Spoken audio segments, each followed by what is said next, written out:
Welcome back to my channel. আমি সুতপা আবার চলে এসেছি একটা নতুন দিনে। তো আজকে কী বার বলতে আছে রবিবার, তাছাড়া চা দিয়ে শুরু করে যে সবজি দিয়ে শুরু করলাম। আর সব কাজ করে যেমন রান্নাঘরে আছে সেরকমই রান্নাঘরে চলে এসেছে।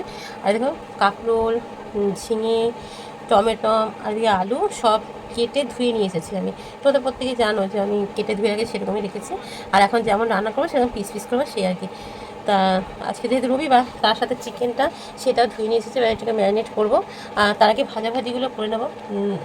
সঙ্গে থাকো আর দেখতে থাকো কী দিয়ে কী করি, ঠিক আছে। আর এদিকে মাংসের মশলা পেঁয়াজ, রসুন, আদা, টমেটো নিয়ে নিয়েছি, কেটে ছুলে নিয়েছি, ধুয়ে নিয়েছি। এবার এগুলোকে আমি শিলে বেটে নেব, বেটে নিয়ে সব আসছি। ওইদিকে শিলে বাটাবাটিগুলো করতে করতে এদিকে কড়াই বসিয়ে দিচ্ছি, কেননা ভাজাভাজিগুলো আমি করে নেবো তার জন্য। তা কড়াই তো গরম হয়ে গেছে, দিয়ে দেবো সর্ষের তেল। যেহেতু রান্নাটা সর্ষের তেলই করবো তার জন্য দিয়ে দিলাম সর্ষের তেল। প্রথমে কাঁকরোলটা ভাজবো, তাই কাঁকরোলটাকে কেটে নেবো। কাঁকরোল কেটে নিয়েছে, তেলে গরম হয়ে গেছে, তেলের করে কাঁকরোলগুলোকে দিয়ে দেবো। তো কাঁকরোল তো আগে থেকে নুন হলুদ মাখায় নিয়ে এখন দিয়ে দেবো নুন আর পরিমাণ মতো হলুদ। এতে তো আর কিছুই লাগে না, তাই এবার হচ্ছে কাঁকরোলটাকে ভেজে নেবো। তো ভেজে নিয়ে তারপর তোমাদের সামনে আসছি, একটু নাড়ানাড়ি কি দেখাবো তাই জন্য। দেখো কাঁকরোলটা ভেজে নিয়ে এসেছি, হয়ে গেছে, দেখতে পাচ্ছি এটা লাল হয়ে গেছে। এবার তুলে নেব। এই দেখো কাঁকরোল ভাজা তুলে নিয়েছি, দেখতে কতটা ভালো লাগে। কাঁকরোল খাওয়াটা ভালো, প্রত্যেকেই জানো এটা ভিটামিনের কাজ করে। তা হয়ে গেছে কাঁকরোল ভাজা। ওই তেলের মধ্যে একটা শুকনো লঙ্কা দিলাম। এবার দিয়ে দেবো কেটে রাখা আলু, খুবই ছোটো করে কেটেছি, কেননা এরকম ছোটো ছোটো কাটতে না বেশি ভালো লাগে তার জন্য।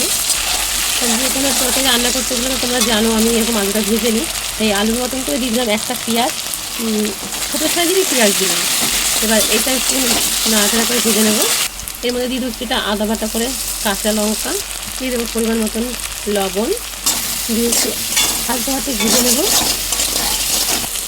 তারপর দেখো পোস্ত কেটে নিয়েছি, পোস্তটা তেলের কুটি ভেজে নেবো। তাহলে তোমরা যারা আমার ভিডিও দেখো তারা প্রত্যেকেই জানো যে আমি পোস্তটা লাস্টে দিই না, এরকম ভেজে নিই, তাহলে একটা খুব সুন্দর গন্ধ বেরোয়। আর আমার যে মাইক্রোফোন নেই, যার জন্য ফোনটা কড়ার কাছে আছে, সেখানেই ভয়েসটা দিতে হচ্ছে। জানি না কতটা কথা শোনা যাচ্ছে বা কতটা কষ্ট হচ্ছে, ঠিক আছে। তো দেখো পোস্তটা একটু ভেজে নিলাম, এবার দিয়ে দেবো ঝিঙে। আর আজকের আলু পোস্ত ঝিঙে পোস্ত এর আগেও দেখানো আছে, কিন্তু তখনকার রেসিপিটা ছিল অন্যরকম, আর এখন যে করছি এই রেসিপিটা একটু অন্যরকম। আর কেটেছিও দেখো অন্যরকম। মানে যখনই ভিডিও দিই একই জিনিস, কিন্তু আমি এক একবার এক এক রকম করে রান্না করি, তাই না। তো দেখো ঝিঙেটাকে খুব ভালো করে ভেজে নেব। আর ঝিঙেটা ভাজা হলে একটু ঝিঙে থেকে জল বেরোবে, জানো এই জলেই রান্না হয়ে যাবে সেরকমই। তাই নিরামিষ দিনে করি নিরামিষ দিনের মতন, আর অন্য দিনে করি অন্য দিনের মতন। যেহেতু আজকে সানডে, তার জন্য আমি পেঁয়াজ দিয়ে করলাম। এরকম করে খেতে ভীষণ ভালো লাগে। যদি কেউ এরকম না খেয়ে থাকে অবশ্যই খেয়ে দেখো। আর কি ভিডিও দেবো, আমি চেষ্টা করি যে তোমাদের মধ্যে একটা করে ভিডিও দেওয়া, কিন্তু সেরকম না হয়ে ওঠে না, পেরে ওঠে না। তাই জন্য সব রকম নিয়েই ভিডিও দিতে চলে আসে। তা হয়ে যায় কাল পোস্তটা, তারপরে দেখাচ্ছি। এই সময় ঢাকা দিয়ে দেবো, ঢাকা দিলেই কিন্তু জল বেরোবে, ঝিঙের জলে ঝিঙে রান্না হয়ে যাবে। ঢাকাটা এবার তুলে নেবো, কেন ঝিঙে দিয়ে জল বেরোয়। গ্যাসটাকে তো কমিয়ে রেখেছিলাম, এ দেখো হয়ে গেছে। এবার একটু ঝোল করে দিয়েছি, একটু নাবিয়ে নেবো তার জন্য। দেখো আজকে কিন্তু পোস্ততে হলুদ দিইনি, কারণ কাঁকড় হয়েছিলাম না, সেই তেলে বসিয়েছি বলে সেই হলুদ হয়ে গেছে। তাই হয়ে গেছে, এরকম কাদা কাদাভাবে নাবিয়ে দেবো। আর তোমরা সর্ষের তেল দিতে পারো, একটু চিনি দিতে পারো। আমি সর্ষের তেল বা চিনি কোনোটাই দেবো না। আর গরমের দিনে তো পোস্ত দিতে ভীষণ ভালো লাগে। এর সাথে বিউলির ডাল হলে বেশি ভালো লাগে, তাই বিউলির ডালটা আজকে হবে না। এই দেখো ঝিঙে আলু পোস্ত পেঁয়াজ দিয়ে কেমন হয়েছে অবশ্যই কমেন্ট করে বলো। নাবিয়ে নিয়েছি সবটা, দেখতে কত ইয়ামি ইয়ামি হতো না, খেতেও ততটাই ভালো লাগবে, কেন নুন নুন ঝাল ঝাল তার জন্য। চলো আবারও কড়াই বসিয়ে দিচ্ছি, কড়াইটা গরম করে নিয়ে নেবো সর্ষের তেল, একটু বেশি করে নিলাম, খুব একটা না, চিকেনে যেমন লাগে সেরকমই নিয়েছি। তেল তো গরম হয়ে গেছে, ফোড়নটা দিয়ে দেবো, সাদা জিরে তেজপাতা শুকনো লঙ্কা। ফোড়নটাকে একটু নেড়ে নেবো। তা কাছে পুরো যে যেখান থেকে আমার ভিডিওটা দেখো না কেন, সবাইকে আমি খুব ভালোবাসা আর বাবাকে মন থেকে প্রণাম। আর যে যেখান থেকে ভিডিওটা দেখতে পারো সবাইকে বলছি তোমরা আমার পাশে থেকো, কেউ ভিডিওটা স্কিপ করো না, আমিও সবার পাশে আছি। দেখো রান্না করতে করতে রান্না করা হয় আর গল্প করাও হয়, সেরকমই আর কি। আর আমার রান্না খুব একটা আহামরি না, যেমন একটা মধ্যবিত্ত পরিবারে যেমন থাকে সেরকমই। জানি না তোমাদের এরকম রান্না কেমন লাগে, একদম ঘরোয়াভাবে। তোমরা অবশ্যই ভালোবেসে পাশে থেকো, আর ভালো লাগলেও কমেন্ট করে বলো, খারাপ লাগলেও কমেন্ট করে বলো, ঠিক আছে? কী বলো তো, যখন শেখার কোনো শেষ নেই আর শেখার কোনো বয়স নেই, যেটা আমরা বুঝি, তাই না? আমি আলুটাকে ভেজে তুলে রাখিনি, এরকম এক সোমবারেই দিয়েছি যে আলুটা একটু নাড়াচাড়া করে নেবো। আর চিকেনটাকে আগে থেকে ম্যারিনেট করে রেখেছি, সঙ্গে থাকো তাহলে বুঝতে পারবে। এটা তো ধুয়ে নিয়ে এসে দেখেছো, তার মধ্যে আদা বাটা করে লঙ্কা, তারপরে তোমার রসুন, আদা, টমেটম, তারপরে পেঁয়াজ সব দেখো দিয়ে রেখেছি। তারপরে দিয়ে দেবো পরিমাণ মতন হলুদ গুঁড়ো, দিয়ে দেবো পরিমাণ মতন লঙ্কা গুঁড়ো। আর তোমরা তো প্রত্যেকে জানো, যারা ভিডিও দেখো, জানি শুকনো লঙ্কাটা কালারের জন্য দিই, কাঁচা লঙ্কাটাই খাই। তারপরে দিয়ে দিলাম কিছুটা জিরে গুঁড়ো।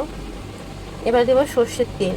আর এদিকে ফ্যান চলছে, ফ্যানের আওয়াজ হচ্ছে, তোমরা শুনতে পাচ্ছ নিশ্চয়ই।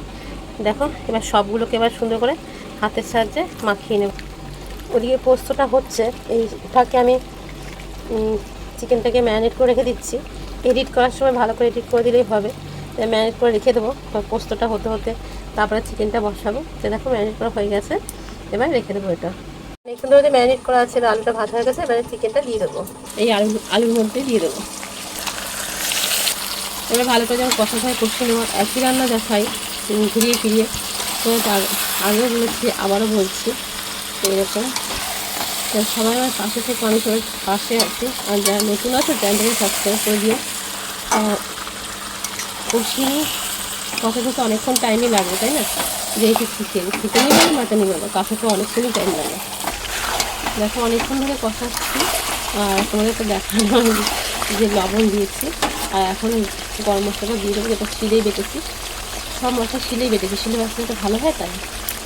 এরকম গরম মশলাটা পড়ছিল না, তাই আমার ক্যামেরাটা বন্ধ করে আবার হচ্ছে দিলাম। আবারও ভালো করে কষিয়ে নেবো।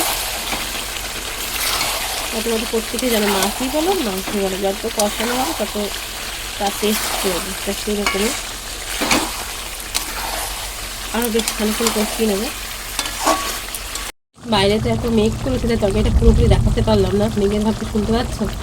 হয়ে গেছে, নামিয়ে নেবো, নামিয়ে নিয়ে দেখাচ্ছি। এই দেখো নামিয়ে নিয়েছি, মেঘ ডাকছে, শুনতে পাচ্ছ তোমরা? প্রচুর মেঘ করেছে, প্রচুর। তা আজকে খুব একটা ঝোল করিনি, এরকমই করেছি, আর পুরোটা শেয়ার করতে পারলাম না। এ দেখো, আর বাইরে মেঘ করেছে, এই মেঘে চিকেন দিয়ে খেতে কী ভালো লাগে বলো তো, কমেন্ট করে বলো। আর আজকে রেসিপিতে তোমরা দেখলে কাঁকরোল ভাজা, চিকেনের তরকারি আর ঝিঙে আলু পোস্ত।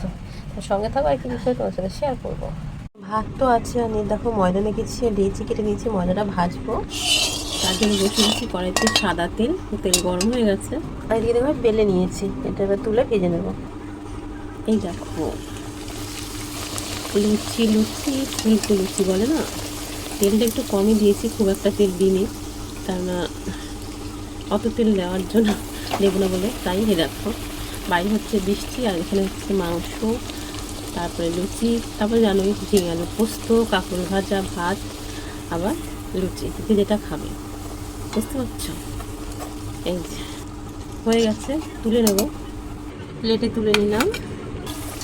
আরও একটা দিয়ে দিয়েছি, আর তেলটা যেহেতু অল্প দিয়েছি, কেন ঘরোয়া খাবার বুঝতেই পারছো, তাই একে একে ভেজে নিতে হলে ভেজে নিয়ে আসছি।